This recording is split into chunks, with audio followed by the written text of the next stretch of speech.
Live from the City of Angels, you are watching MMT, the Sunday Evening Spectacular here as we have a close race, a photo finish, as it were. We have Gran Turismo, Sony, battling Barbie, Warner Brothers, for number one. $200,000 separate these two films. What's interesting about this is when you look at, I get the emails sent from the studios, right? They send the box office numbers Sunday morning. Starts about 7 in the morning here, so 10 o'clock on the East Coast, 7 here, and it wraps up about 9. So you got a 2-hour window where you get all the emails from the studios reporting, here's our number. By the way, movie math isn't on today. Grace Randolph, has she ever discussed that in the long-time storied history of movie math? No, we're already kicking her ass. We might not have the views, but Grace Randolph gets whooped by this channel. Whooped. And you guys know it. Give me a like. All right, so if you look at how this shaped up this morning, it was very curious how both Warner Brothers and Sony decided to send their emails late. Do you know why? Both studios were doing just that. They were waiting for the other one to blink, to throw the number up, so they could go back in and adjust just a slight bit of a tweak on the knob, 100,000 up, 100,000 down, so that they can claim first place. These are the things you get from us and from no one else. That's why you're here on MMT. Sony sent their email after Warner Brothers, roughly 45 minutes, okay, later than they usually do, because they wanted to see what Barbie had, 17.1. And then here comes the Sony email. Can you look at this? Let me zoom it in. It says right there, look at the number that they had, 17.3. So they looked at Barbie's number and they said, let's just go a little higher, 17.3. Now, why is this race not decided yet? Okay, because of today being National Cinema Day. And how did you celebrate? For me, I went to see a movie that was laughably bad. Hopefully you saw something better than I did. I saw Retribution, the latest Liam Neeson actioner. The man is 71, and yet we are still getting films with him as this indestructible John Wick badass. This is me after the movie, trying to display a level of WTF that I just watched. We'll do the evaluation on that shortly. But National Cinema Day is wild because you have these big swings from films that are going to very likely go up or down significantly today because of the fact that you had so many people coming into theaters that normally don't go on a Sunday. When you look at the estimates, they're all high today because the numbers, the volume of people today slammed AMC Burbank. I'm sure wherever you went, I assume you celebrated. How could you not? We are all about theatrical. It's all we do. And that's why you have these wild numbers, is because so many people are coming in. Look at the CNBC article from last year talking about the numbers, okay? 8 million people went to the movies that first National Cinema Day last year. $3 then, now only $4.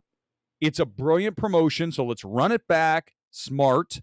And you're looking at any movie, IMAX, Dolby, 3D, whatever you want to do, right? It's all included for just that $4. If you have AMC A-list like me, it doesn't even matter, to be honest with you. I mean, there's not even 3 movies to see more than that a week, so I'm set. But for those of you who don't have that, what a day it was to go take your kids to go see. Hopefully you saw Gran Turismo, a great film. It is so much better than the trailer. What a disservice Sony did to that film, in that the trailer just doesn't sell the movie as great as it is. It's Neil Blomkamp's best film since District 9. It's not even a contest, right? Here are the numbers right now for that film. If it goes to 17.3, international right now at 36.5, so roughly 2-1, right? International. We're going to talk about a movie that's insanely stacked, international versus domestic. You guys probably know what it is. We'll talk about that in a minute. Worldwide right now, 58.3. What's the budget? 100 on this. So right now, you're already halfway to at least the budget. Remember, you've you've got to at least make double budget minimum. Okay, so minimum 200. Here's why I think this is going to be good for Gran Turismo, because the film is so strong, and the word of mouth is going to be equally great, because the people who see the film are like, this is very good, right? That was my reaction. Remember, I came on the stream and like, holy crap. Go back and watch those reaction streams, one out of theater and the other one here with evaluation, both of them really pinpointing why this film works. And we're going to go right into here the MMT WAC film review spotlight in moments, because there are some critics out there that do not speak for you. I don't know who the hell they write for. Okay, you know who I'm talking about. We all know who they write for. They write for their circle jerks of other nerd critics. They don't speak for you, the regular moviegoer. Trust me, I can go watch a Tar and understand that's not going to work for most of you. But for those of you that it does, it's going to be banging the top of the meter. It is great filmmaking. It is elite across every single marker that we're looking for in filmmaking. So when you look at Gran Turismo, you easily see a film that's going to work for the average moviegoer. And I don't just mean work. I mean work to the level of they're going to come out and rave about the film. A Cinema Score, it has a 98% Rotten Tomatoes audience score. But do you want to see? Look at what the critics' review is at 60% for this film. This is precisely why no one trusts critics. You can only trust me and maybe a couple others. Menzel's pretty good. I'm thinking Jeff Ewing, solid. That's it. I've got 3. Total of 3. So you have 3 choices to go. Hopefully you make me stop number 1, because we are objective, we are unbiased, and we're going to give you the actual real feel of these films. And go, trust me, when Bottoms, we're going to talk about that in a minute, when Bottoms goes wide and you guys get a chance to see this thing, when it gets wider in the belt, when its giant fat ass hits your cinemas, you're going to go, holy shit, this is a 99% film. Because this is why critics don't speak for you. They are geeks. They don't do anything but watch movies. My life is more than this, okay? Today, just for the hell of it, I played beach volleyball for 5 hours today, okay? I hit the gym. I live a life. I do not just talk about movies, even though it might seem like it. But that's why the channel's better. It's why we have a more broader experience with life. Some of these people, literally, they worship this shit. Don't do that. Build yourself a life outside of movies. Because a lot of these critics, if you see them in person, you're like, holy shit, bro. Have you ever exercised in your life? Movies are cool, but you need to do something outside of this. And when you see the average critic, you know why they don't like Gran Turismo, because they don't see themselves in the film. That's why they don't like it. They look at it and go, holy crap, this is about being better physically, mentally, doing, making yourself the best possible version of you as the kid goes through this journey in Gran Turismo. The average critic looks at it and goes, shit, I feel like crap because I'm a big pile of dung. I mean, they are. Guys, they are. I mean, when I walk into critic screening and I look around and I go, have some self-fucking respect, you guys. Seriously, have some respect when you look in the mirror. You look terrible. I'm not saying it should all be that, but when you watch a movie like that has this kind of message of bettering yourself and being the best possible version, a lot of critics can't even relate to that. They relate to something like Bottoms. Oh, he's already on fire. I'm already on fire. Because it's true. Ask anybody. Ask any other critic. Any critic, if you put them in the chair and you made them like right, you say, here you go. You have the magic lasso and you've got to tell the truth. They're like, yeah, he's right. He's right. They're a bunch of schlubs. Okay, so back to Gran Turismo. At 60%, what an embarrassment. First of all, that means 40% of critics gave it a rotten. This is in no universe a rotten film. Like none. Zero. Unless you suck at what you do. And that's the other thing, right? So half the critics have no life outside of movies. And the other half generally suck at this. I mean, they don't even have the talent. We've said this before, and I don't even care. You cut the video. Show it to people. Cut it, splice it. I don't give a shit. Here's the reality. There are a number of people in the critical space who have zero talent at evaluating film because they don't relate to you at all. They don't relate to anybody. And frankly, they don't have the skills to do it. They don't see things. Yeah, I remember having a discussion one time with a fairly, well-respected critic. And I said something about the score. Like, oh my God, the score. And I don't even really notice that. And I go, what did you say? Did you just say you don't notice the score? Like, hello, talk about a huge element of film. If the score is great, you are going to elevate that film multiple levels. If it's average or poor, you're going to drag it down. You have to know about score. That's what we're dealing with. People that aren't talented. Let's do 2, because if I attack the female critic, Erick hates women. So I'll go with Richard Roper, a white critic, a guy. Finally, an underdog sports movie where the doggedly determined heroes include a couple of huge international commercial brands. Forget about Rocky and the Karate Kid. We have PlayStation and Neeson in our corner. True. He did give it a 2.5 out of 4. Too low. But yeah, so what? So the movie has product tie-in. Like Neeson's everywhere, right? PlayStation. It's Sony. It's their film.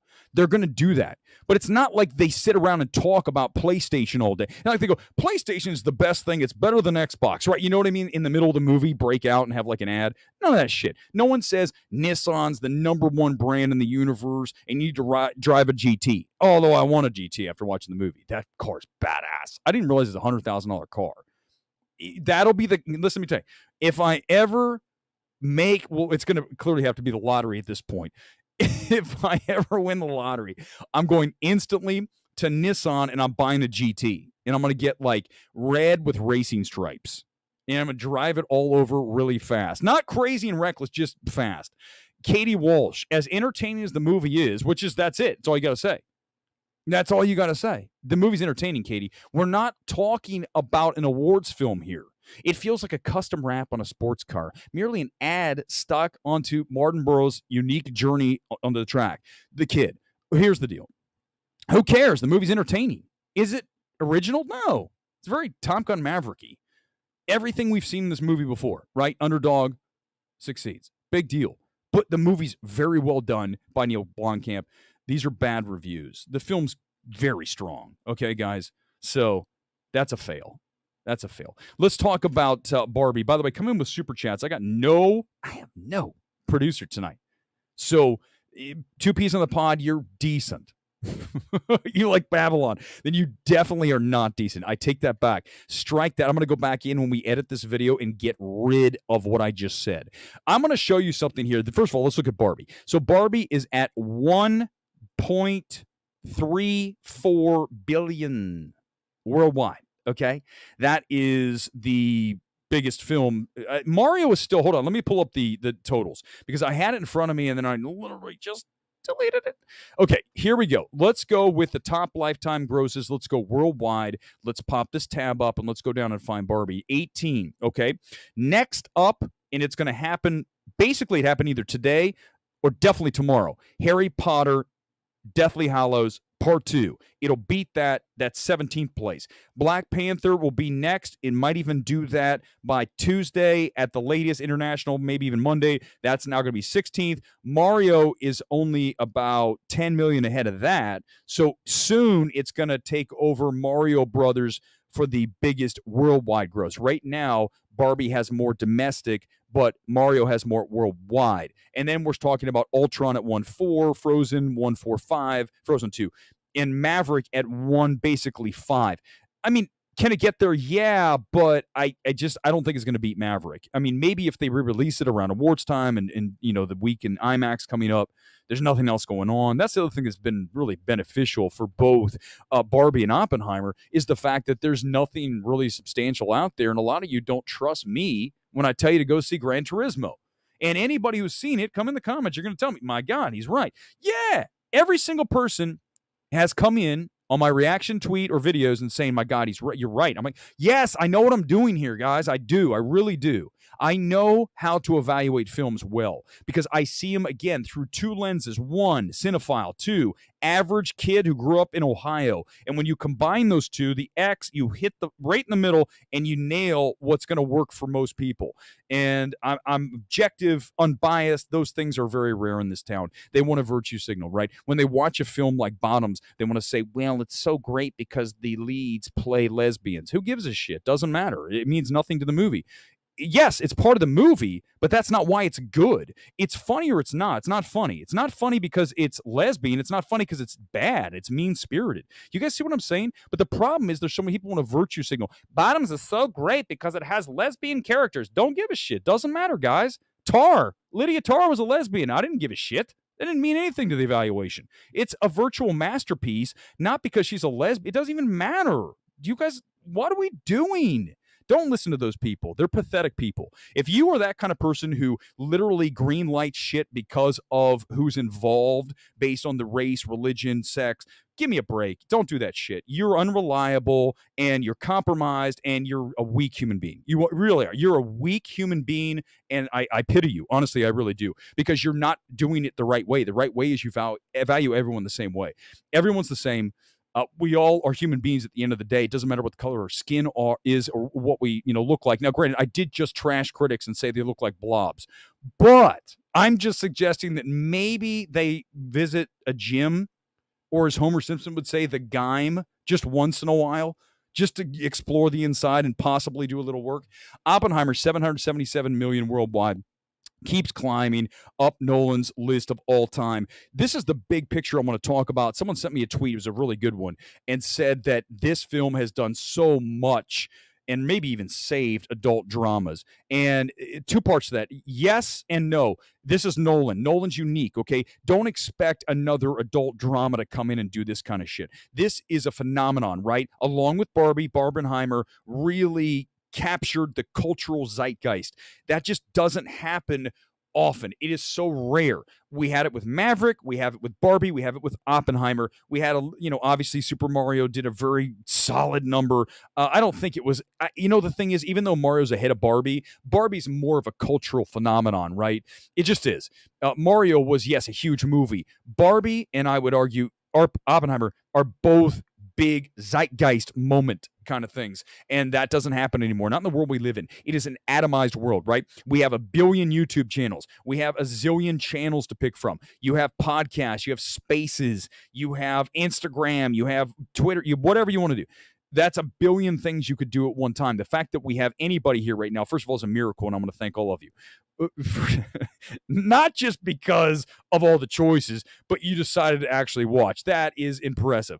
But when you look at these rare events like this, it just doesn't happen often. So don't expect the next adult drama, like let's say Killers of the Flower Moon. Yeah, it will do very nice business in the big coastal cities, the New York, LA, Chicago's, not a coastal city, obviously, but the big cinephile cities, right? You're looking at San Francisco and Austin, wherever you're going to get the biggest conglomeration of cinephiles, you're going to do better with a Scorsese movie. That said, it'll still play well at other areas. I think Apple, thank God, they made this thing theatrical. And if this was a Netflix movie, we wouldn't even have it going there. And that's why I continue to tell you this with Oppenheimer, with Killers of the Flower Moon, with any of these films we discussed, including Retribution, which I'm about ready to destroy in a few minutes here.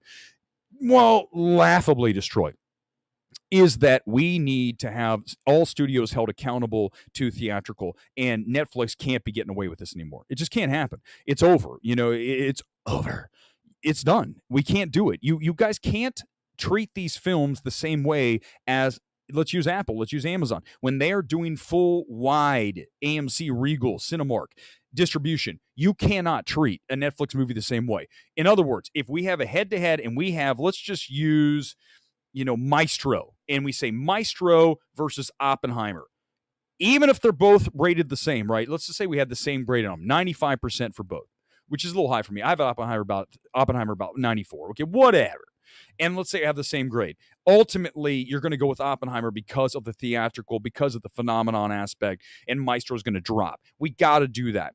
And that has to happen by more film journalists out there. There's too many people in this space who, A, suck at their job. That's number one. That's a problem I can't help with.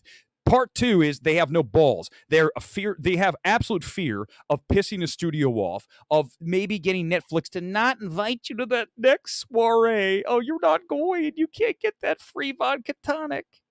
For some of you, the critics out there, it's probably best you lay off of the finger food. You should maybe dig into the salad, and I would lay off of the fried mozzarella sticks. Weber's coming guns a-blazing tonight. I don't care anymore. You guys know that. I just don't care. It's true. It's really true. Or at least, again, just see if you can recognize what the interior of a gym looks like. That's all we're asking you to do.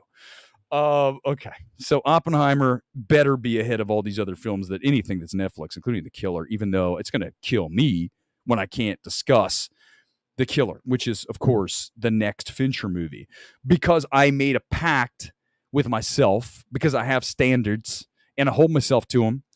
I'm not going to discuss Netflix movies ever again. It's over. Until they get theatrical, it doesn't matter what it is. Let's say it was Barbie on Netflix. I'm not going to talk about it because we draw a line and most critics can't. They won't. They're afraid. They're like, well, why? I'm like, what do you mean, why? Because they don't have theatrical. Do you guys care about movies?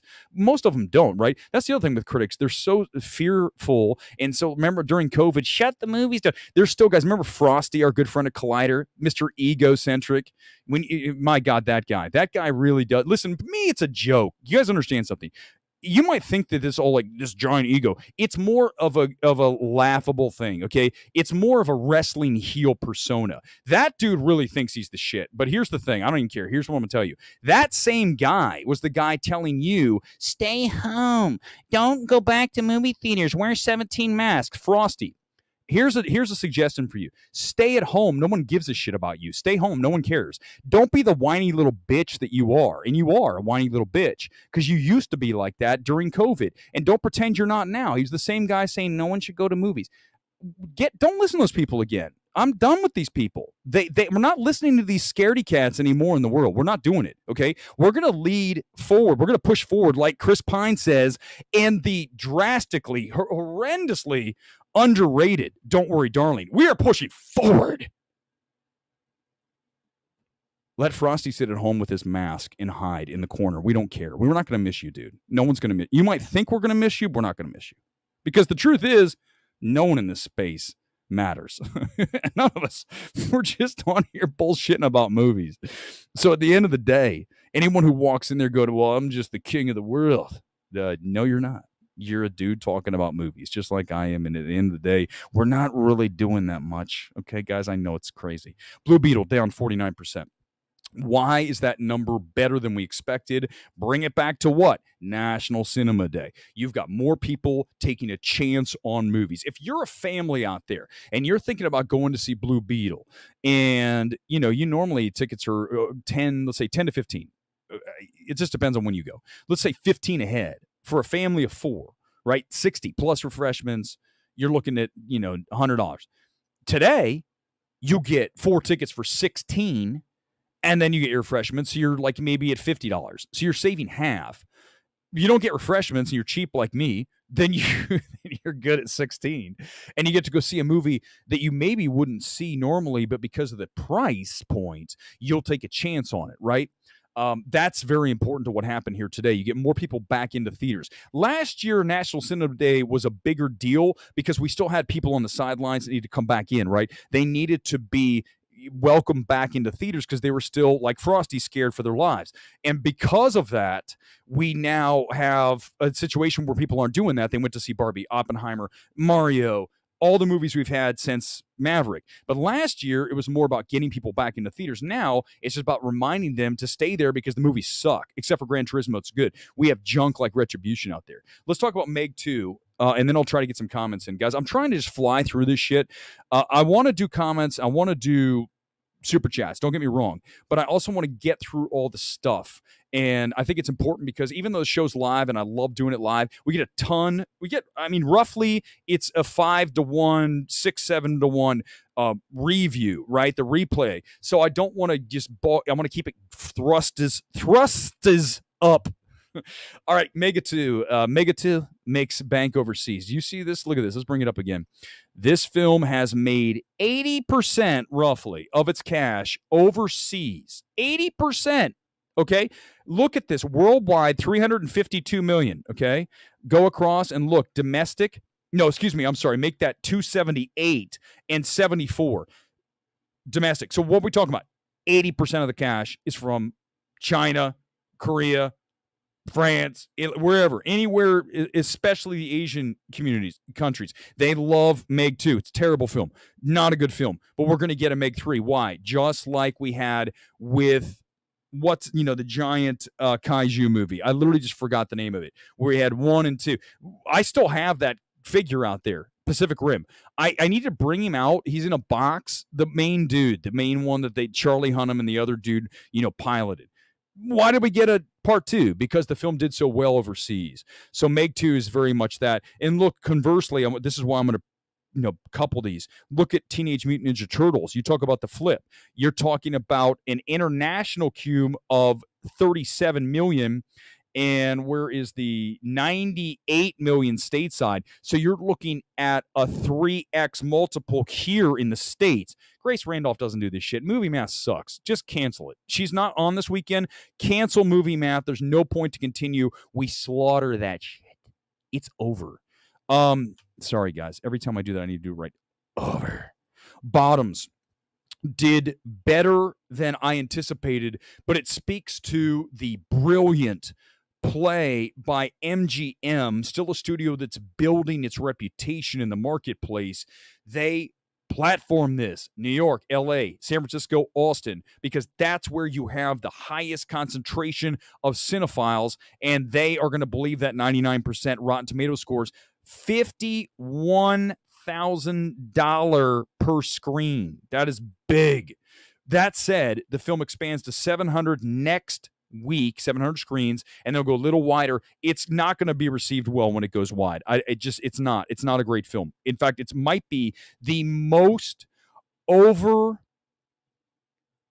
film of this year. There's a lot of them. I mean, listen, for me, if you're asking me what's the most overrated film, because it'll end up being an awards film, it's Past Lives. Past Lives it's going to give A24 the 2 most overrated films back to back in the in 2 years, right? You've got Everything Everywhere and then followed by Past Lives. You're going to remember, I talked about this the other night. Right now, someone is yelling, going, he hates movies with Asians. Here comes me, who literally just gave a glowing review to Shortcomings, Decision to Leave, Return to Seoul, Parasite, Shoplifters, just saw Old Boy again. So go to hell. Seriously, don't even bring that shit in here. I just saw something. This is fun because I'm just going to do it because I'm now at the point on this channel where I don't care. Max, let me explain something to you. Yes, I do follow Stu Peters because here's the truth. I want to see as many voices as possible. If you want to be somebody who lives inside of a bubble and only listens to people that trumps Trump or trumps Biden, that's your thing. I'm not going to do that shit. I'm going to look at everything that's out there, and I'm going to look at because here's the deal. We live in a world, and you guys know this. Don't tell me you don't. We live in a world now where this is everything needs to be questioned. Every single thing that you've been told needs to be questioned. We're going to do an MMT Gets Freaky tonight because it includes what I'm going to show you. Because here's the reality.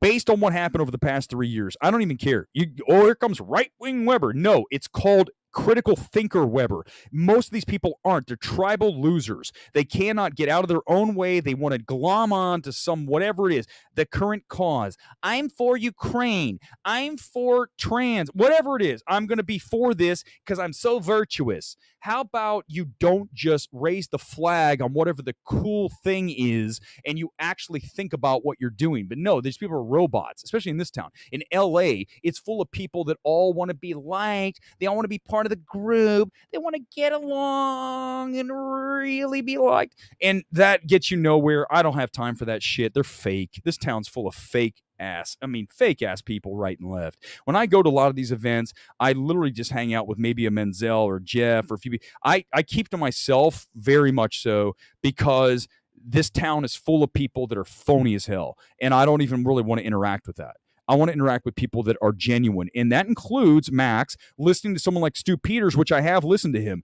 I'm not saying he's right all the time. God, no. But here's the truth, is that I still want to listen to all the voices and then make my own decisions, because even the craziest people out there, they might have something they're on to. So why not be open to all kinds of voices? The problem we have now is as soon as someone opens their mouth, they say, well, that's this person and they're a Nazi, right?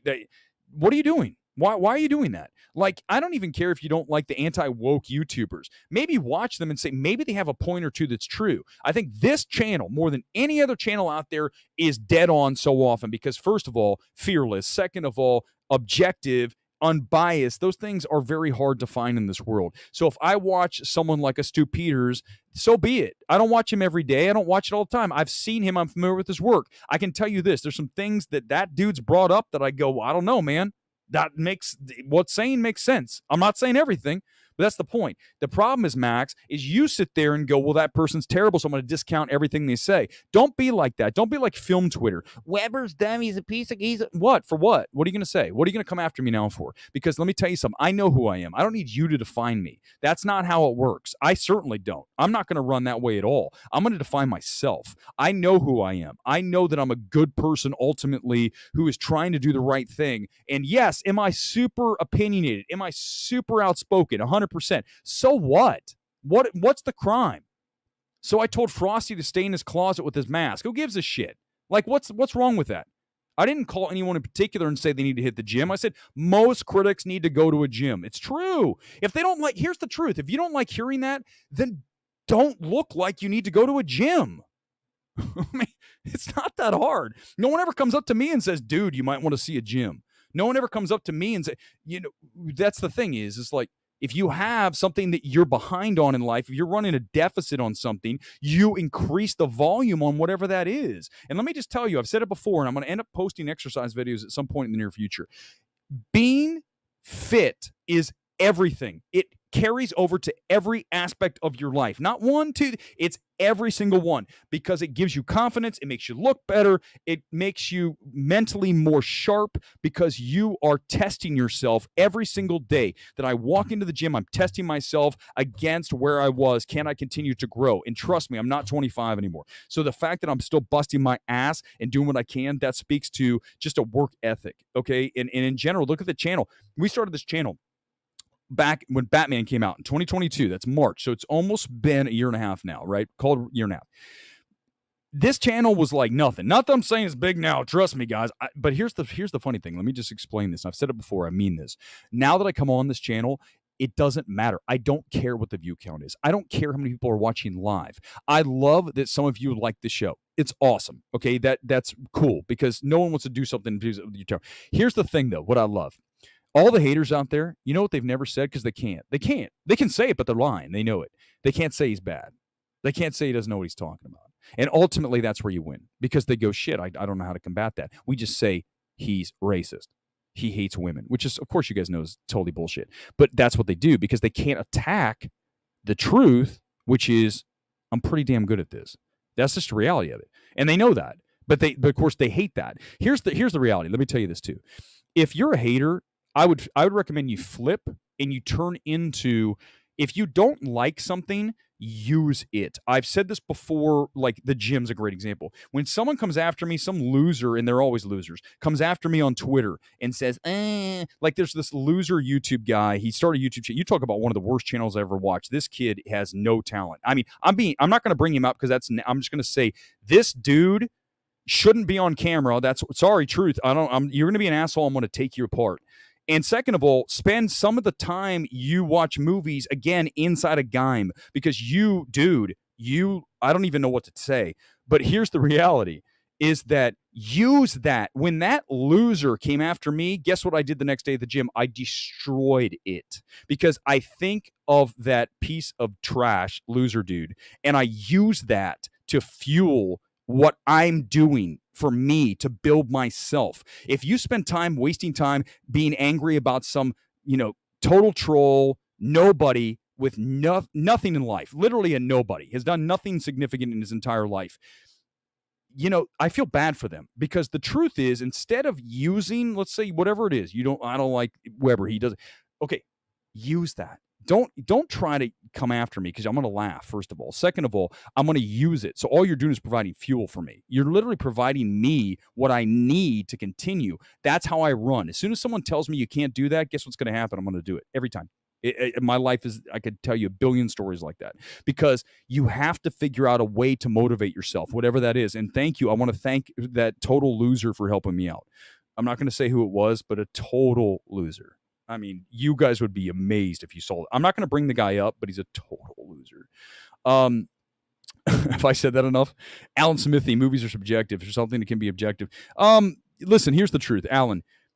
Yes, it is subjective, but there also is a general correctness on a lot of these films. And a great example is going back to Gran Turismo. Gran Turismo is a very entertaining film for what it is. Remember, we're evaluating what the film is and what it's trying to be. So when I watch Gran Turismo, I'm rating it against other action biopic, like Ron Howard's Rush, right? Like that.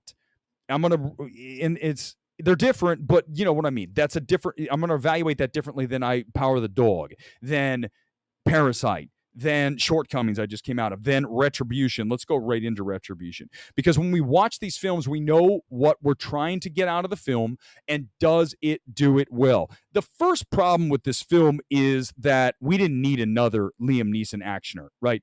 How many have we had since Taken?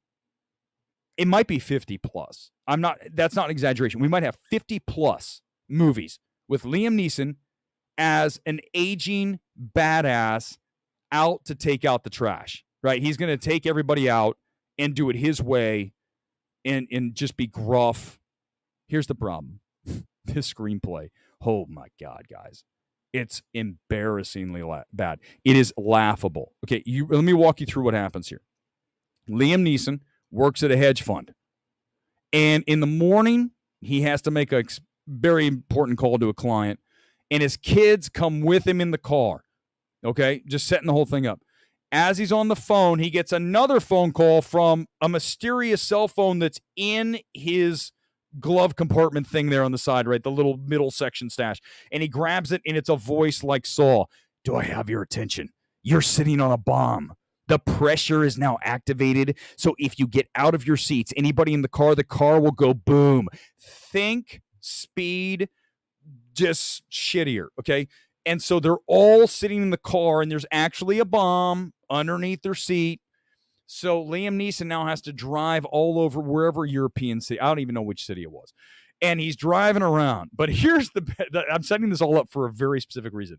In the back seat, he has his teenage son, and his younger daughter's probably in middle school. And the two of them are bickering, useless dialogue, completely like trying to set up some kind of, brother-sister dynamic. Doesn't work. No reason. Just have them be in the back. Have them be sweet. They're not. They're unlikable. So right off the bat, you're already in a bad mood. But here, just wait. The kid's in the back, and Liam's driving the car, and he's like, shit, I can't get out of the car. And someone's watching. So he looks in his rearview mirror, and he sees this dude on a motorbike, right? Like a dirt bike, and driving right behind him. He's like, that's the guy. That's the voice on the phone who's trailing me, saying he can watch me everywhere. No, wait, this is so great. I literally screamed in the theater. Okay. So he slams on the brakes, and the motorcycle, boom, hits the back. And then the motorcyclist falls off. And then there's the slow reveal where the helmet comes off. And the kid, his son in the back, says, that's my girlfriend, Katie. What are you doing, Dad? You almost killed Katie. I go, whoa. They introduce the teenage boy's girlfriend who's on a dirt bike, who crashes into the back of the Mercedes SUV.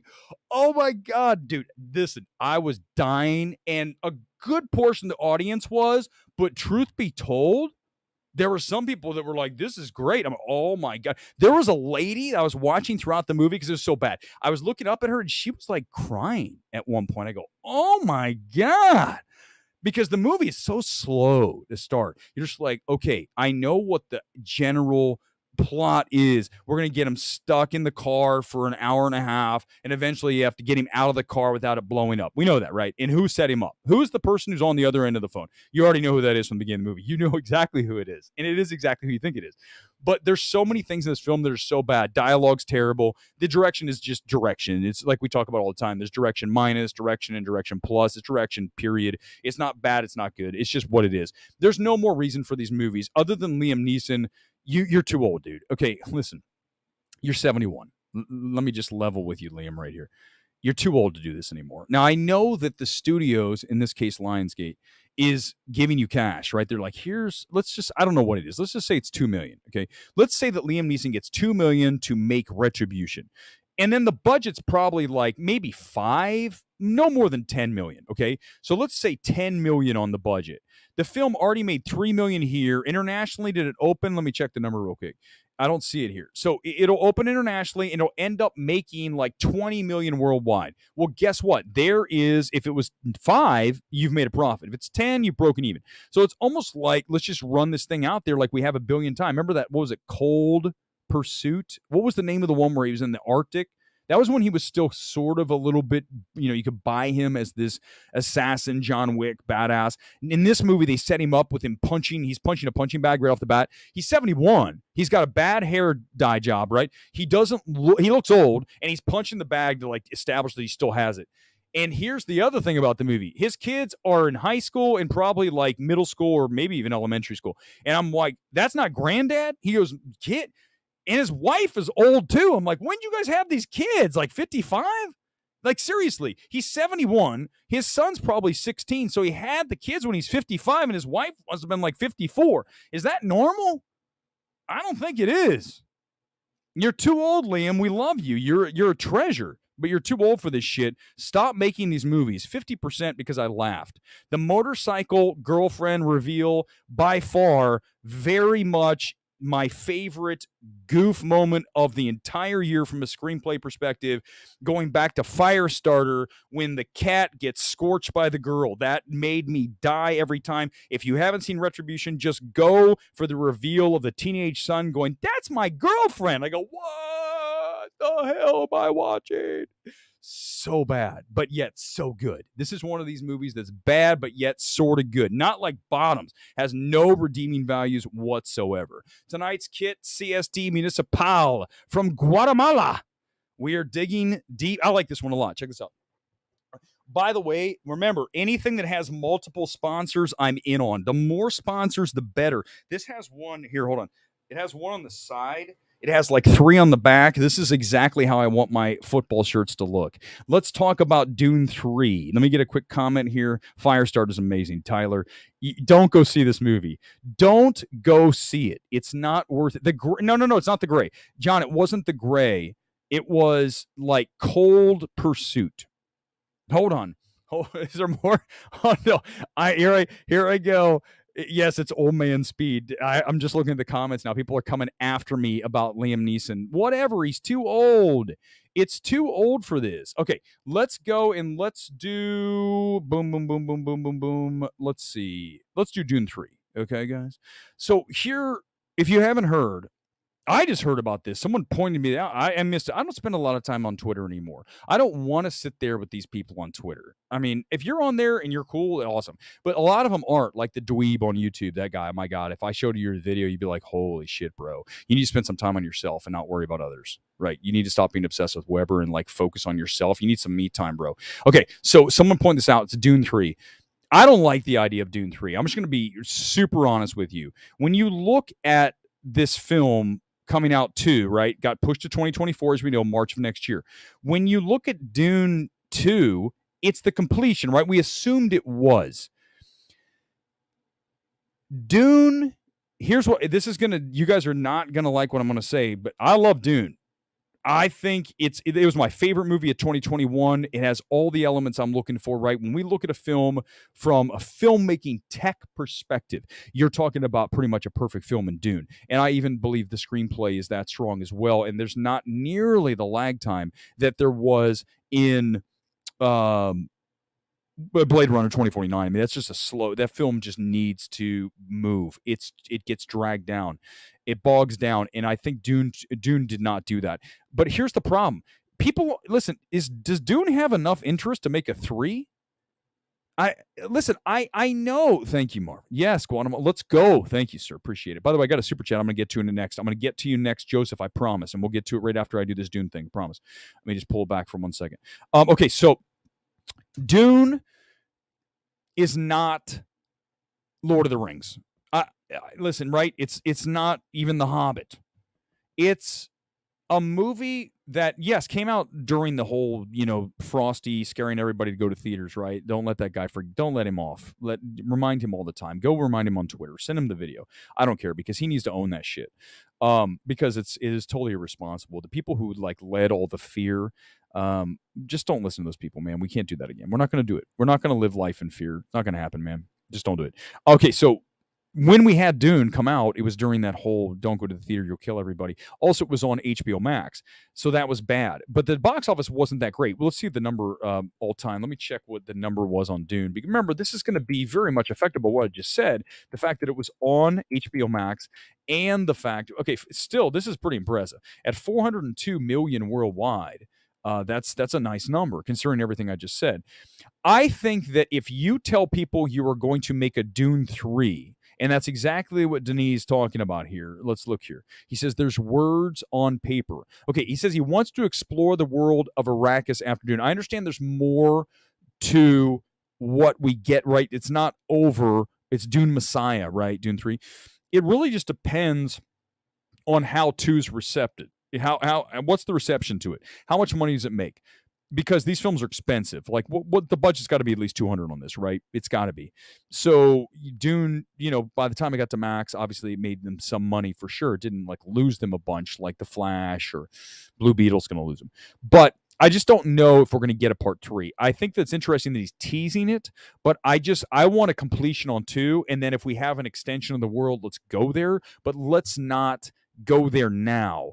Let's wait. Let's hold on 3. If I'm Warner Brothers, I'm telling Denis, we're not doing this right now. You got to hang. We're going to wait and see what happens. It's not a guarantee. Joseph, here, I'll get your super chat. Let's do it. Slightly off topic. What would Elemental's box office rebound mean for Pixar's next film, Elio? Great story, right? When you look at Elemental, it's over $400 million worldwide. That's quite a bit of money from a film that really opened slow. What it benefited from was 2 things. We know what number 1 was: theatrical exclusivity, right? Huge. But the other thing that the film benefited from was the fact there wasn't any real competition. Ruby Gillman, better film than Elemental. I'm sorry. It's a more entertaining film, much funnier film too. Sadly, just absolutely bombed. But look, it opened at $29 million. And now it's gone on to make 151. So that is, what is that? Almost a 5 multiple on that, right? 4.5. That's a big multiple. Usually you're looking at 3 for good, so it's way over that. And then you've got the worldwide is at 316. So it's 2x on the international domestic. So it's very good for Disney because the film's going to end up turning a profit, right? The budget was 200, and now it's at 468. So we said 2.5.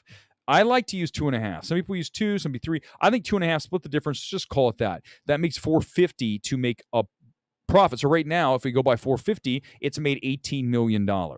But then remember, it's going to make a ton of money on Disney Plus. Thankfully, Disney did not put this thing on streaming that fast, because that's why the film is still doing the numbers it's doing.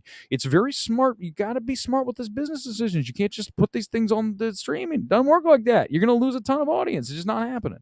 So it's very important that I think for Elio, let's just hope the film's better. I think, Joseph, I'm not a fan of Elemental. I think it's a very flat film. It's no, you're right. It is 500. My bad. It is. It's 500. Sorry, Alan. You're right. But okay, so it's getting closer to at least breaking even. Okay, some people still say it's 3, but at 500 we're getting closer. But remember, you've got all those extra sources of income coming in here. You've got Disney Plus. You've got still have DVDs, right? 4Ks. So you've got all that stuff. Plus, you're probably going to get a little push from the Oscars because it's going to get nominated, especially now with the success. If it would have bombed, it would have been harder to do. But Rachel, you're not trustworthy at all. You're one. I'm sorry I left you out of that. You are, Rachel. You're not. You're totally trustworthy. The rest of them aren't. Yeah, Frosty the Collider guy. Yeah, him. He was telling everybody, hey, everybody, you are going to need to stay inside and let's keep the movie. Okay, so here's what I'll just bring it up. And this is exactly what happened. I got to go back and look for the tweet. So Frosty said when the studio started running they started running screenings again. And remember, we for a while they're giving you screener links, and they said we're going to do screenings. And then a lot of these critics who are Scaredy Cat, Oh my God.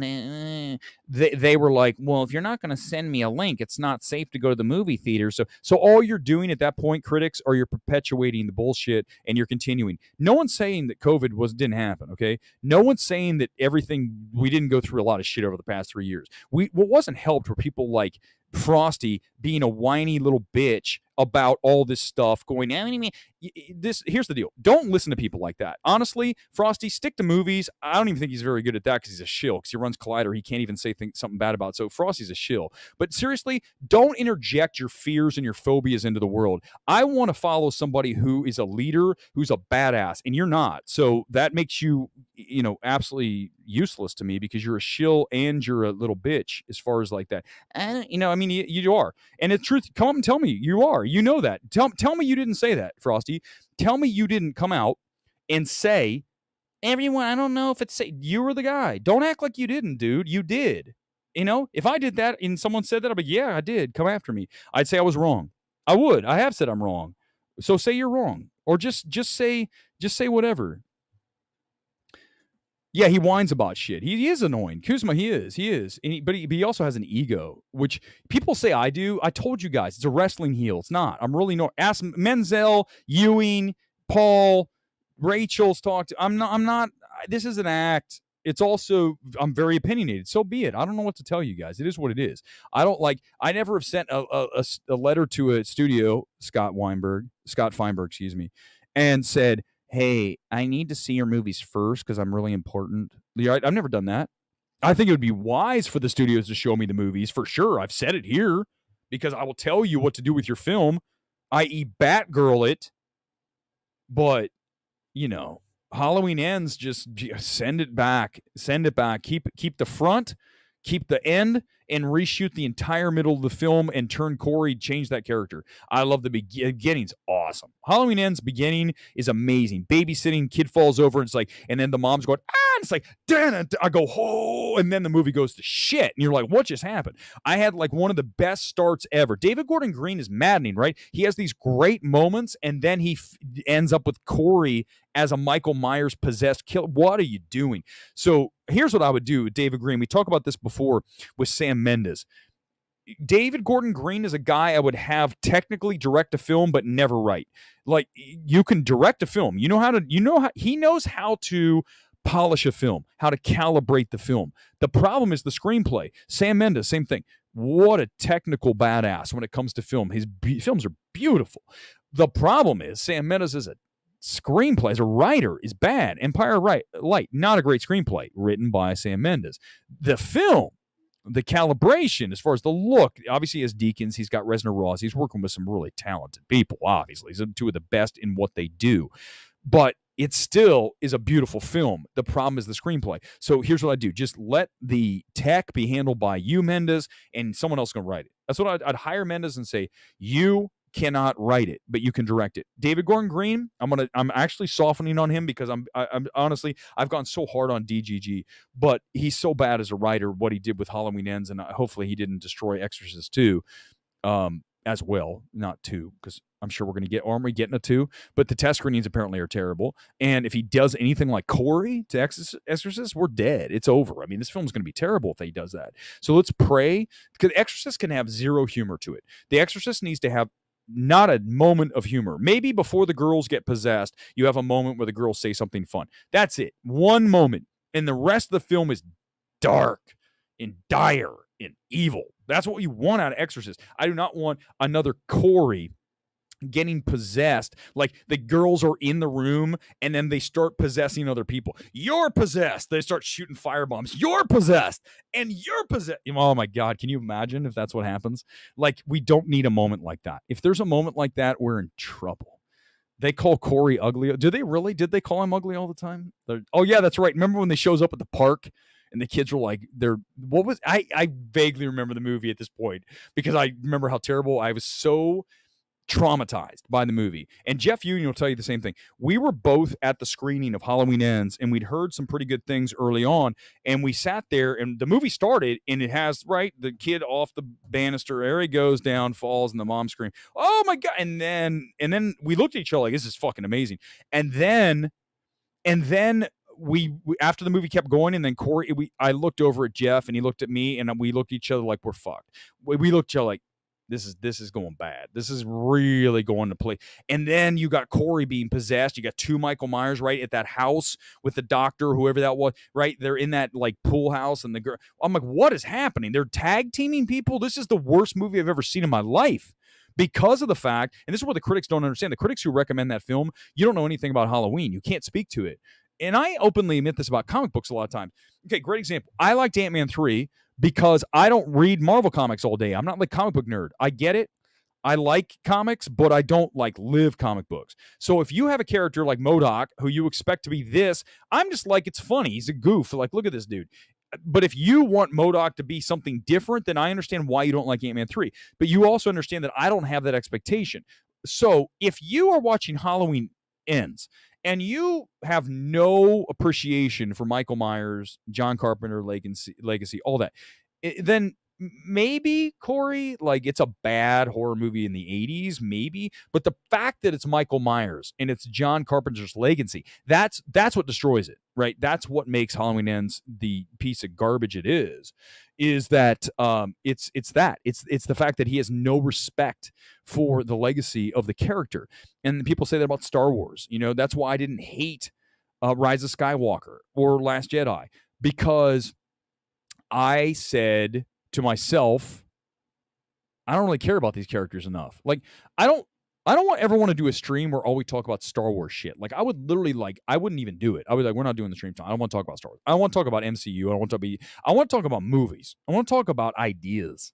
I don't want to talk about, here's a character from a DC comic book, and look, they're going to make a movie. Oh, can we talk about actual things? And yeah, you're going to say, well, you're talking about box office. It's a thing. We're talking about money. We're talking about like business shit that's interesting to me, right?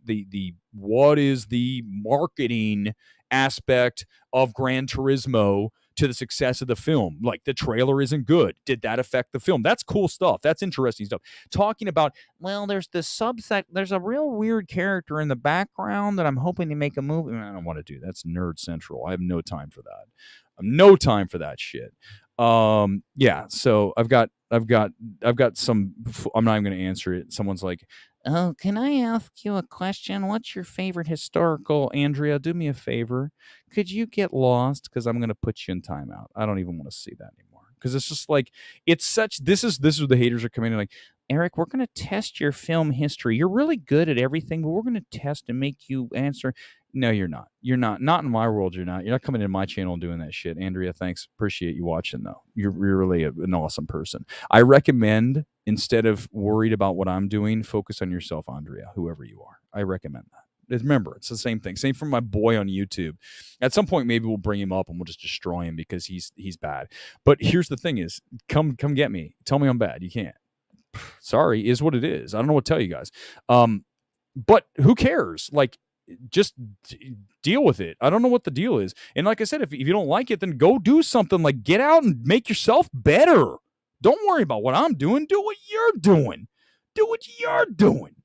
I'm trying like hell to continue Michael Myers. Why? Omega Swiper. Who is Omega Swiper? We're trying to figure it out. Okay. Let me make sure I got through all the segments here tonight.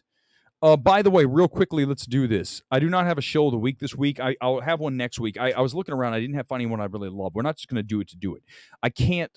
That will be bad. My must-see is also a hole because I was jammed so busy today. I couldn't even, I was trying to think of something to be quick and we can talk about. This is your chance right now in the comments. Come in with your must-see. Right now, come in with your comments, your must-see, and I will use a couple of them before we roll out of here. Okay, let me make sure I got through all the comments tonight. I think we did. I'm so sorry for all the Liam Neeson people that are like, Weber just said he was too old. So what? He is. For what that role is bad. Okay, let's do this. I know, listen, we've done a lot of things here tonight. And one of the things that I want to be able to do is to do things that, like, at this point, we've done all the movie shit. We can still talk about movies, but I want to show you something. Because at the end of the day, I told you guys that there are things that interest me that aren't movies. Hello, everyone. The reason I'm telling you this is because we need to question everything. Sorry, this is where we're going to get conspiratorial. You guys ready to do this? Are you guys ready? I'm going to show you two things, okay?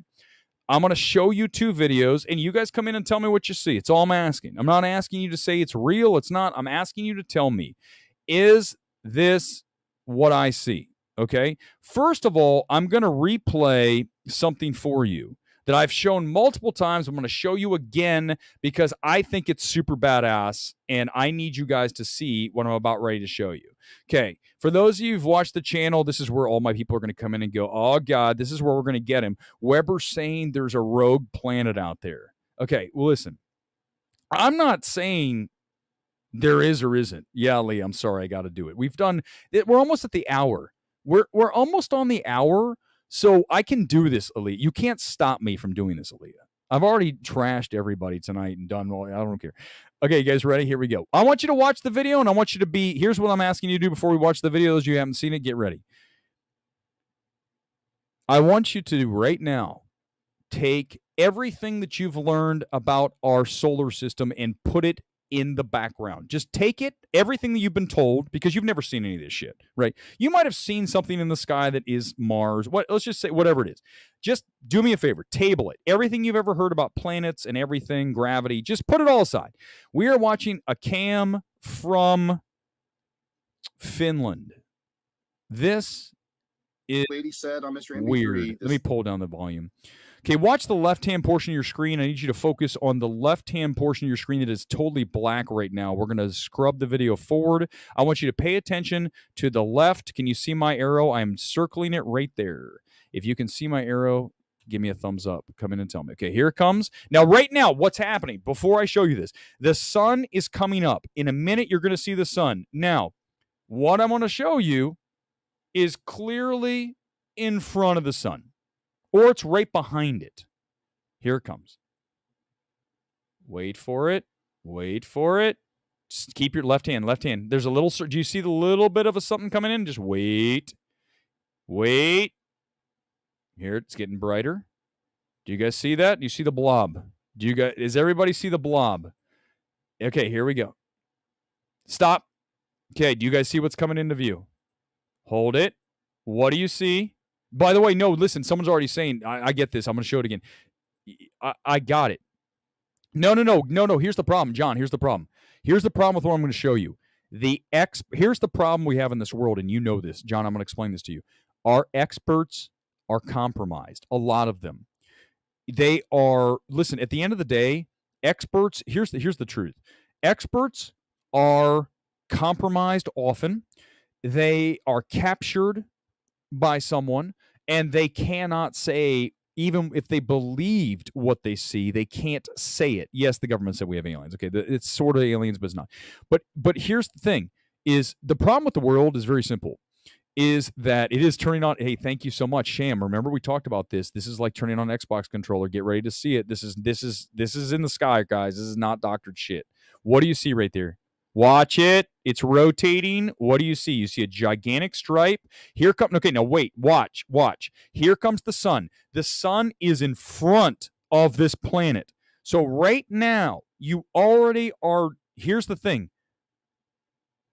Now you have to question everything. Because if the sun's in front of this shit, we've been told the sun's all the way out there. Like, how many million miles away? Trillion, how many miles? Don't ask me to do this. I'm just showing you the video and talking about it. So wait a second. Why is the sun in front of this object? Because watch, it is in front. It's in front. Is that not right now? Come in the comment. Is that in front? Is the sun in front of the object? Correct. That is why the object is lit, because the sun is reflecting backward onto this heavenly body that is rotating, that appears to have an X. Here's the thing. I want someone to cut the video and show it to somebody.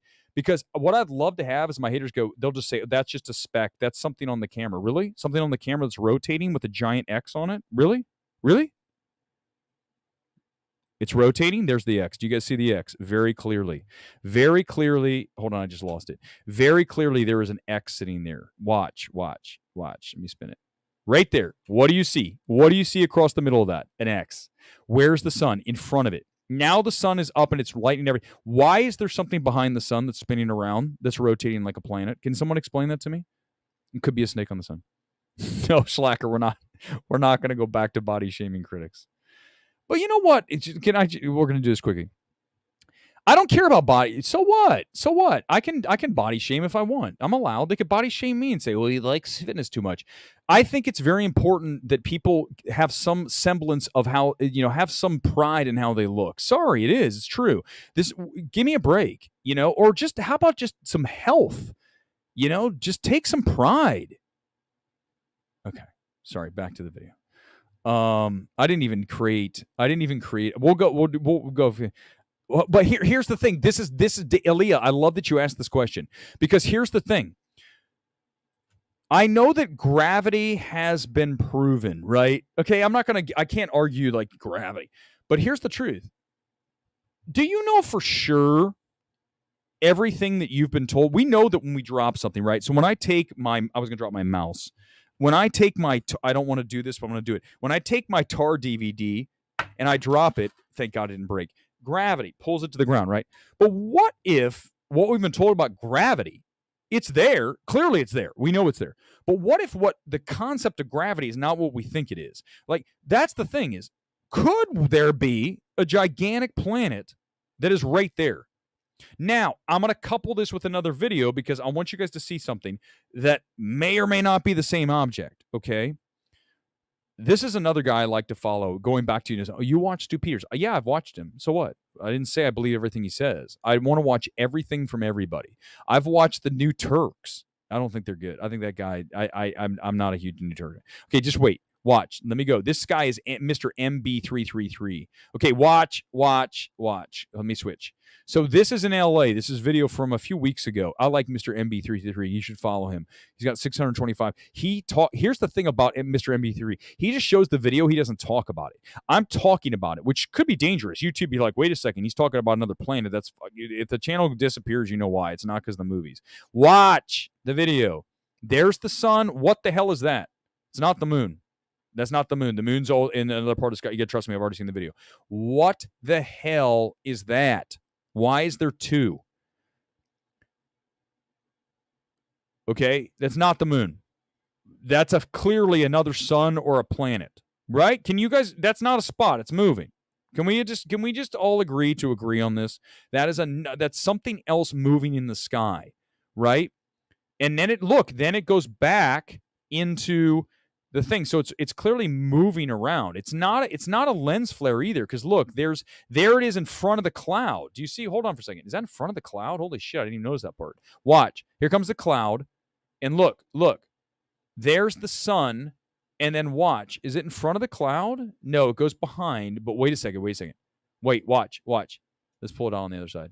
There it is. That's clearly two things. And the cloud is in front of it. So that's not like a reflection, guys. That's two things coming around. Right? Tell me I'm wrong. Come in and tell me I'm wrong. Tell me I'm wrong. There's another one. Boom. There's another one. Watch. Hold on. Where's the other one? It's another video. Look, stop. What's that? That's not a reflection. That's not a reflection, guys. Trust me. I've seen the video. I've seen multiple videos. Here's another one from the watch. Hold on. Where is she? There. This is all. Look. This is off the water. That's not. Watch, he's scrubbing it. It's moving. It's clearly there. There's two things there. There's a sun. Oh, by the way, do you notice one other thing? Let me pause. Hold on. Let me pause. Look at something. I want to show you something. This is going to freak you guys out, but I'm sorry. I don't even care at this point. I'm going to do it. The channel's like whatever at this point. I don't give a shit. Come after me, guys. I want you to look even closer. Let me zoom in here. When you go closer on this planet, do you guys notice the ring around? Do you see the ring around the sun? Do you guys see that? That could be something else behind it. Does that make sense? I know, guys. I'm sorry. I don't know. I'm just telling you. Seriously, Sham. Here's the thing. Okay, listen. We'll wrap here in a few seconds. We'll go lightning fire on the questions.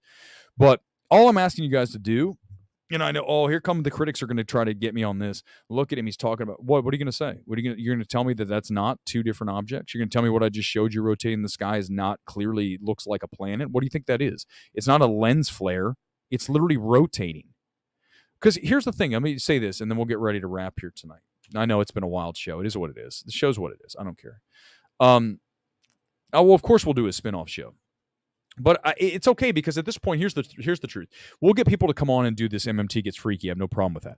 But I do it at the end of the show, so we already did the movie. So if you want to leave, you can leave. That's all good. I mean, at this point, whoever wanted to get all the information about the movies is good. I think we've talked about most of it. But you know, don't come after me and tell me what I'm showing you isn't real. That's not good enough. You can't just, here's the reality too. You can't just look at it and say that's not real. You can't do that. Doesn't work. You can't just look at the video shit, like go back to the striped planet. You can't go back to the striped planet and go, that's not real. That's it. Not real. Like you can't, that's not how it works. I can't tell you it is, but you can't just look at the line. You cannot tell me that what I'm looking at is not something rotating. Look, hold on. Let me go back. Let's go through it. Watch. That is fully rotational. And not just is it rotational like a planet would rotate, the line stays with the spin. It doesn't move, right? So the line is literally rolling across. There's another, someone took a picture of that up in the sky. Hold on, let me go back. So look, the line is moving like a planet rotates. Then you get the X. And just like you said, the Xbox controller. All I'm telling you guys is this.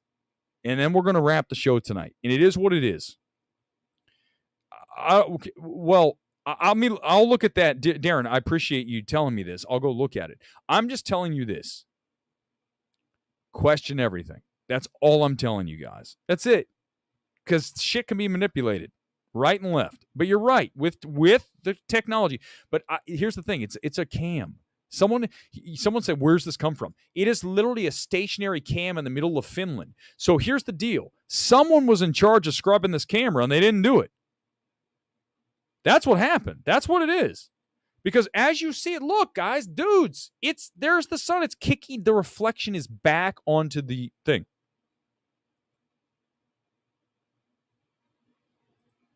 It is Planet. I did make it for Planet X. That is Planet X. That's if there is a Planet X, that's what we're looking at right there. By the way, it's also Nibiru. That's what they also call it, Nibiru. Nibiru. I like to look at this stuff. I'm not saying it's real.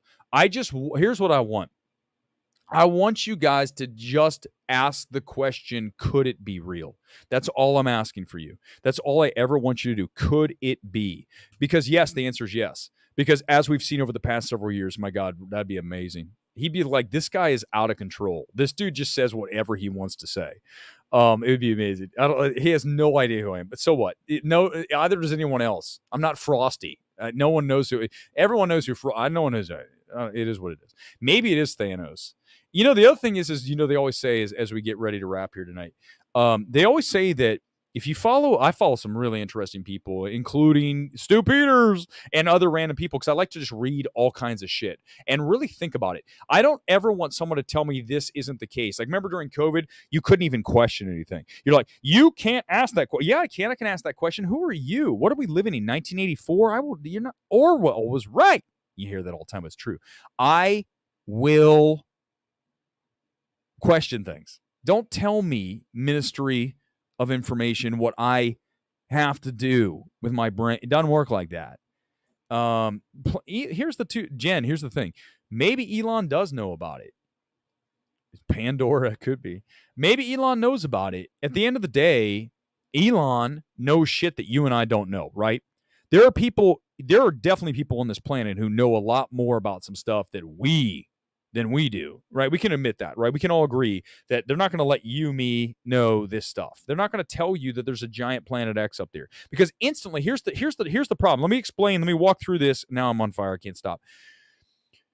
Let me take a quick swig of my soon-to-be sponsored by, I'd love to, Clear American, the best seltzer water on the planet. They sell it at Walmart. Yes, I shop at Walmart. Judge me. I don't give a shit. Here's the thing. If they come out and say there's a Planet X and that's what we're looking at, everything you've been told is a lie. And they can't do that, right? You can't say this shit. You have to just leave it, right? You don't want to open it up. Because once one lie's been exposed, you ever been in the situation, I'm not going to say who or what. I was once, many years ago, dating somebody who I realized finally cheated. Whatever. Wasn't telling me the truth. And when I realized it, what happens if you've ever been through the situation, you know what I'm talking about. You all of a sudden go, wait a second, I'm going to go back in and re-examine, boom, boom, and then you start to see the cracks and you start to go, wait a second. It doesn't mean it's all there, but you start to question things. And here's what happened. During the past 3 years, everything that we've been through, you have to start questioning everything. You have to. And you have to, trust me, you just do. There's not even another way to look at it. And when there isn't, I'm not even going to entertain another way to look at it, is once you start asking these questions, everything becomes fair game. Every single thing that you've ever been taught becomes really, because you have to, because ultimately perihelion. I'll look at it. I'll do it right now since you keep doing that. Give me a second. Give me a second. Okay, yeah, okay. Here it is. This is perfect. Let me zoom this in. So the exact definition of, let me make sure I say it right, perihelion is the point in the orbit of a planet, asteroid, or comet at which it's closest to the sun. Today, Mercury is at the perihelion. Okay, well, what planet that we know of is this close to the sun that we've been told in school? What planet, have we ever seen a planet that looks like that? That's that close? Hell, we could get up there in a ship if we wanted to. It's there. I mean, look at it. We can see it. That's not a comet. How's that a comet? It's circular. It's rotating. Comets don't look like that. You guys know I'm right. Right? Ultimately, you do, because you can't. You know that what I'm showing you is what it is. Because what the hell else is it? You know I'm right. Like always on this channel, right? Every review, one more time, everybody. There it goes. It's rotating. Hey, everybody, Xbox is on. And by the way, wouldn't that be the thing? They always say Hollywood likes to show you shit. They like to show you this stuff that's happening, but they don't tell you. You've seen that, right? Have you guys seen the old what's it called episode? X-Files, where they talk about like this virus and all this, and it's like, what? Gone Girl, it's not fake. The video's not fake. This dude's legit. This Paul, his name is, what's the guy's name who did this? I'll forget his name again. Hold on. John B. Something like that. I'll look in a second. It's not fake. It's not fake. I hear you. You think it's fake? That no one went into a weather cam and added this shit, because that's like crazy ass CGI. I know it's freaking you out. I totally get it. I would, if I had just been exposed to this and I didn't. The problem is that most people can't get their heads to the space. They won't allow themselves to get here. They look at it and they say, no, it can't be. And that's not, you can't be like that. Don't be closed off. Be thinking, what if, rather than it can't be. Because once you say it can't be, you're closed off. That's like me when I went to Bottoms. By the way, Bottoms is definitely not better than Theater Cap. Gone Girl, I don't want to see you for a long time. It's not even close. In fact, I was literally making that comparison. Theater Camp destroys Bottoms. Bottoms is terrible. Gone Girl's terrible. It's a terrible film. Unfunny, mean, terrible. Theater Camp is joy, pure joy. Bottoms is a drag. You know I'm right. Theater Camp is everyone in that film, effervescence. Bottoms makes you want to like choke somebody. It's not good. It's not a good film. It's so unlikable. No, says Weber, who's unlike. Okay, so lastly, listen. It's Planet X. Dylan just got out of Demeter. Jesus Christ, I think I'm seasick. It's so bad. I told you. Dylan, welcome to the channel. What did I tell you? Do you watch Midnight? I told you guys not to watch it. Yeah, Jen, see, listen, that's all I want to do. We'll get ready to wrap because I am tired. It's almost 10 o'clock. We've gone an hour and 15. It's too long for this show. Too long. I just want everybody to ask questions. That's it. Even about movies. Even Gone Girl, who I don't want to see again after telling me that Bottoms is better than Theater Camp. I still want someone to tell me that so I can go, you're wrong, but I like that. Just do it. But here's the thing is, I saw someone say we're all going to die. Let me ask you, this is going to be weird. Please listen to me. And then I'm going to leave the stream and you guys will be like, my God, that's so dark. But I want you to explain something. Just listen. Hear me out. Just hear me out. That's all I'm asking you guys to do. Hear me out, and then you can come in and we'll finish the show.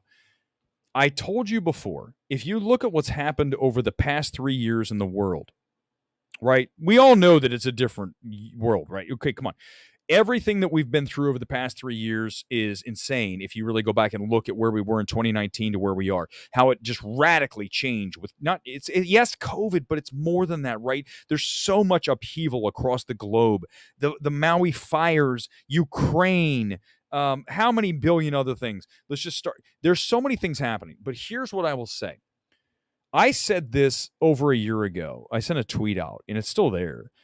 This feels like a controlled demolition. Now, what does that mean? That means that someone up high wants to radically reshape society. There's no question that's happening, okay? No question. So as such, this isn't conspiracy. This is just true. This is, you guys, come on. There's no one that can argue this. So here's what I'm going to ask you. What if, when you look at Planet X up here, what if what the elites, the whoever's all the way up there, the Elon and all his friends all the way at the top, what if they know something's coming? What if they know something bad's happening? Because here's what I will say to you. In this town, and I'm going to bring it back to LA. Okay, so Los Angeles is, the roads are horrific. I'm not even exaggerating when I say you drive down the road and it's like Lightning McQueen when he dragged the paver through, right through the middle of town, and he's going, the road's all messed up when he repaved it, right? That is LA. I'm not even kidding you. I go down to the gym and I'm like, your car's like this. And then today I'm coming back from the beach. I'm on the 710. You get on the 710 to the 10. I went 710 across to come back up here to Burbank. And there's like potholes in the middle of the freeway, like, your car's like this. And I'm like, what is happening? So hear me out. What if the reason all this shit, and trust me, it's all getting left in the dust, a lot of these things, especially the government is like what they're doing. What if they already know some shit's coming? Like, let's say in a year, 6 months, a month. Can I ask you a question? If you knew that we had some shit incoming, like I'm talking, go back, let's bring it into movies. Do you guys remember Armageddon? I love that film. What a Michael Bay's best film by far. What an entertaining film. I love that movie. So listen, remember when Billy Bob gets them all in the room and he tells them, by the way, we're all going to die. And all of them go, what? They go, holy crap. Why did they not tell everybody that they're all going to die? Why did they not say to everybody on Armageddon when they came on and said, by the way, we're all going to die? They finally did when they had the mission going, but they already knew. They didn't tell anybody until they said, we're going to go up and blast this thing and cut it in two, and it's going to go around the earth. God, that movie's just, I think it's actually an action B masterpiece. It is a B movie masterpiece. But think about this. What if they knew Planet X, which we just saw, you can see there, is incoming? They gave up. You'd give up, wouldn't you? If you knew that we were going to get smashed into by a renegade planet in 6 weeks, what would you do? You first of all, you'd be like, what the hell? You'd do shit you'd never do. You'd be like, let's go and, do whatever. You wouldn't even think about it. You'd just be like, we're all going to die, so let's just go crazy. Maybe these people know something, because I'm telling you, why aren't they fixing the roads? How is that acceptable? One of the explanations is they don't want you to drive. And the other one is they know some shit's coming and they don't care, right? If you know some shit's happening, let's say you have a job. Your boss comes in and says, you know what? We're letting you go in 3 weeks. You're going to work here for 3 more weeks, but then we're going to let you go. What are you going to do when you walk out of that meeting room? Are you going to go back out to your job and do it at the same level? You're going to stop. You're going to come into work at 11. Like, you're supposed to be here at 7:30. No, I'll be here at 11. You leave at 2 if you're being kind. Maybe you leave at 1:30. Maybe you stay through lunch. Maybe you leave for lunch, then you leave right afterwards. You would give up. So I'm just telling you that maybe these guys know something we don't. I'm just throwing it out there. Just ask you this. Be critical in your thinking. Do not ever just take things on face value, including my evaluations. You should, and I'm always right. But just in case that I'm wrong, just let me know. NASA just announced that the planet will be called Grace Rain. Oh God, don't do it. Gym vlogs are coming. They will. Alan, I hook you up. I know how to do it. I really do. I've done this long enough. I can get you there. But I'm not going to lie to you. It's work. Ambulance better than Armageddon. Gone Girl. That's 2 strikes for you. That's it. We're done. Don't ever come up to me and talk to me again. It's over. Independence Day is a very good B-movie masterpiece. Sadvik, 100% agree. Go look at the sun. Yeah, go look at it. Don't exactly, Jen. You're not even going to go to work. I'm just saying, guys, who knows what's coming? I don't know. I just know the stream's over. I'm exhausted. That was wild. Hopefully you enjoy the nonsense that comes out of this mic. Yes, it is 100%. But we just want you to ask questions. And that not about movies like Tar. Do not ever ask a question about that. Is that a masterpiece? Don't do that. But if you want to ask, is Planet X real? I will say that's a good, valid question. I'll show you the video again one more time. Last time, here it comes. Planet X with the sun in front of it rotating, everybody. There it comes, and there goes the planet turning.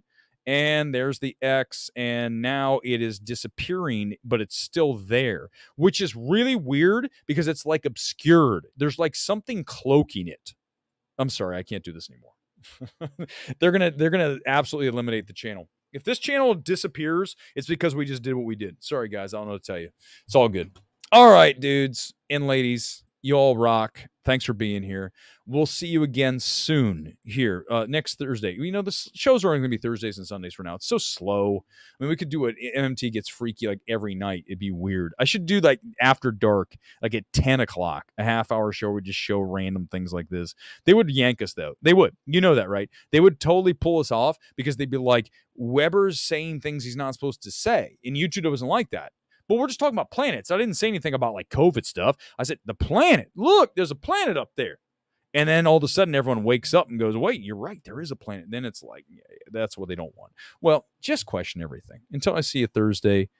Peace out from the City of Angels. I'll see you next time. I'm out.